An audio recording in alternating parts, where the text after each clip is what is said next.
3, 2, 1, go! Boba Peti Production.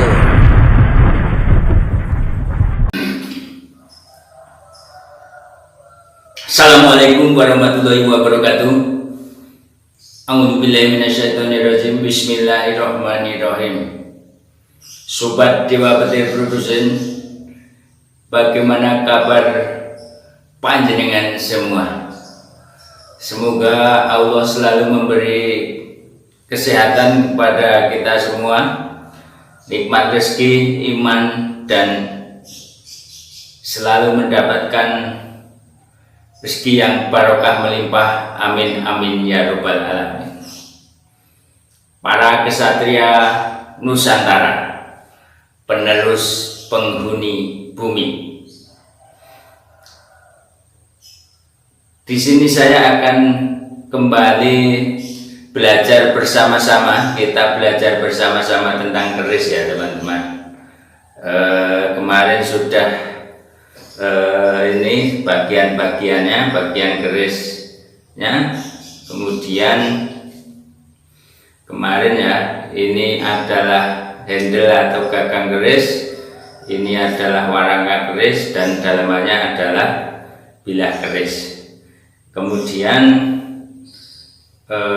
warangka sudah dijelaskan. Nah, ini yang namanya contoh pendok bunton ya.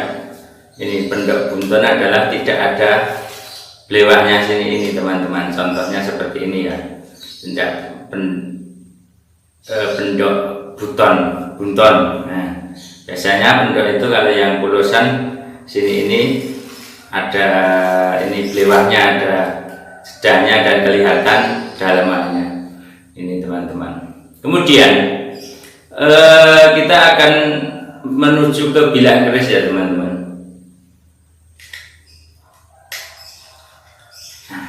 Ini hanya sebuah contoh ya, jadi tidak usah dilihat kerisnya, tapi hanya sebuah contoh teman-teman. Keris, ini bagian-bagian bilah kerisnya ya teman-teman. Yang disebut bilah keris itu dari ujung sini sampai ke pangkal sini. Ini semua bilah keris teman-teman. Kemudian Pesi itu yang ini teman-teman, yang masuk ke bawah ini ya, masuk ke dalam ini handle keris ini namanya pesi teman-teman. Kemudian yang namanya gonjo itu letaknya di sini ini teman-teman. Kebetulan keris ini tidak ada gonjonya ya, mungkin berkinatah emas atau gimana ya, dan jadi diambil sebelumnya. Mungkin ini dijual atau apa, nggak tahu teman-teman. Ini nama yang gonjo seperti ini, jadi saya dapatnya sudah seperti ini. Tapi ini insya Allah sangat tua sekali ya keris ini ya. Nah, gonjonya seperti yang bagian sini ya. Nah, yang ini namanya mendok ya. Kalau yang tadi di warangka itu pendok, ini mendak. Nah, atau cincin keris ya.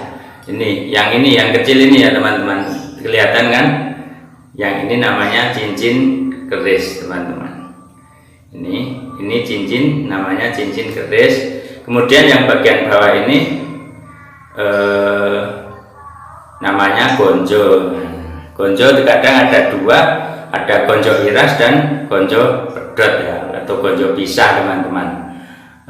Kemudian yang ini namanya apa ya, mbang kacang ya, seringnya terkenalnya mbang kacang, atau kalau yang nama lainnya telale gajah ya. Ini mbang kacang atau telale gajah teman-teman, seperti itu. Kemudian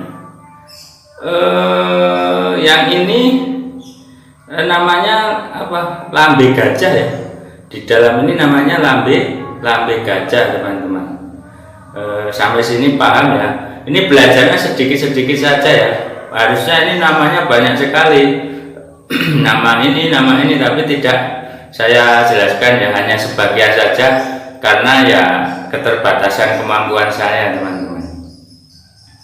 Oke, saya ulangi lagi. Yang masuk ke bawah ini namanya besi.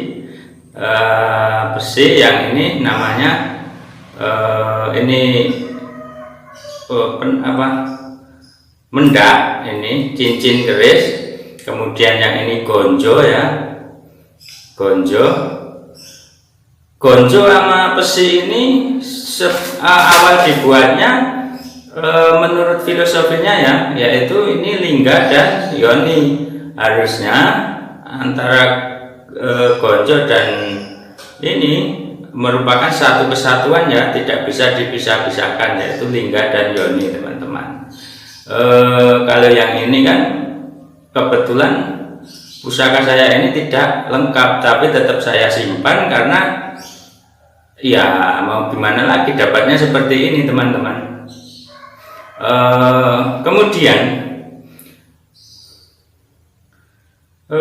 sudah ya, ini bilah. Nah, ini merupakan contoh keris yang berluk teman-teman, keris yang berluk.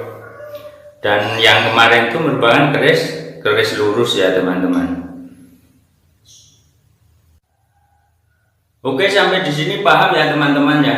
Kemudian keris menurut cara pembuatannya atau apa ya, ditinjau dari niat dan cara pembuatannya, keris dibagi menjadi dua teman-teman. Ditinjau dari cara pembuatannya, keris dibagi menjadi dua. Yang pertama adalah keris ageman, dan kedua keris tayuhan teman-teman. Apa itu keris ageman dan apa itu keris tayuhan? Keris ageman adalah keris yang mengutamakan sisi eksotorinya ya teman-teman. Apa eksotori? Yaitu tampilannya. Nah, jadi digunakan untuk ageman saja. Nah, seperti itu. Jadi misalkan keris yang tampilannya sangat bagus ya, sebagai pamornya bagus, kinata emas dan lain sebagainya ya, itu keris yang keris ageman ya teman-teman. Kemudian keris tayuhan, keris yang mengutamakan dibuat yaitu mengutamakan esoterinya, yaitu gaibnya ya teman-teman. Pasti teman-teman paham ya, seperti itu keris yang dibuat ageman dan sebagai keris yang dibuat ini mengutamakan eksotori dan esotori ya. Kalau eksotori itu ageman ya, yang fisiknya, jadi mengutamakan fisiknya ya, dibuat untuk ageman saja. Nah, kalau esotori dibuat berdasarkan gaibnya atau tuahnya teman-teman, atau tayuhan, keris tayuhan. Jadi disebut keris tayuhan ya, cara membuatnya dengan tirakat yang sangat panjang ya teman-teman, sesuai dengan doa-doa dan niat yang sang pembuatnya dan empunya ya. Jadi zaman dulu empu itu sebelum membuat keris ya tirakat dulu, melakukan ritual-ritual yang tidak pendek ya, ritual-ritual yang lama, nanti mendapatkan wangsit atau apa ya, bertirakat atau bertapa dulu dan lain sebagainya. Jadi para empu itu kebanyakan sakti teman-teman, karena tirakatnya kuat, seperti itu ya. Sampai sini paham ya teman-teman. Kemudian menurut bentuk dan kelengkapan bagian-bagiannya, keris itu dibagi menjadi ada banyak sekali ya dapurnya ya teman-teman. Ada sekitar 240 dapur ya teman-teman. Sekitar 240 dapur. Keris lurus saja dapurnya sekitar 63 dapur teman-teman. Kemudian kita belum sampai belajar di situ ya, macam-macam dapur dan lain sebagainya.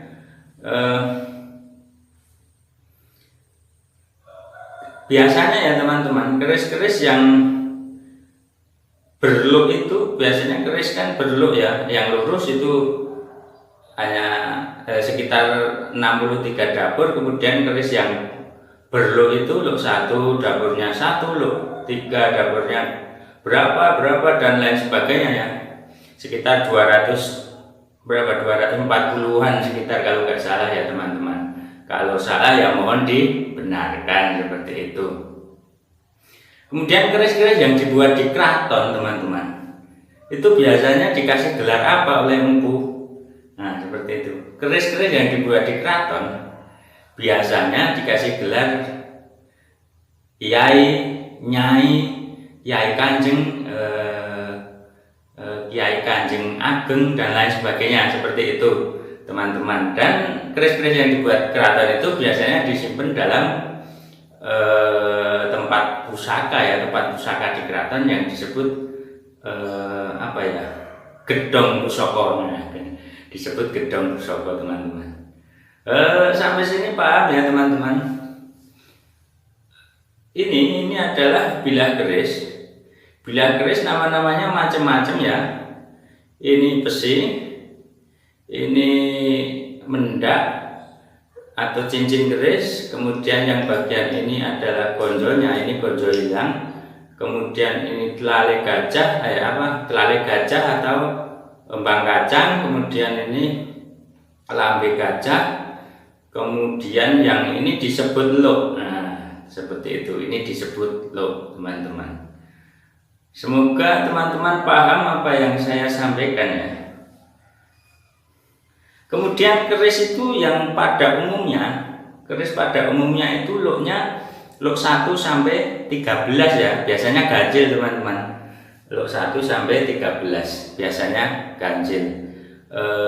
Kemudian yang luk kok nggak ada luk 15, 17 ya ada teman-teman. Ada itu disebut keris yang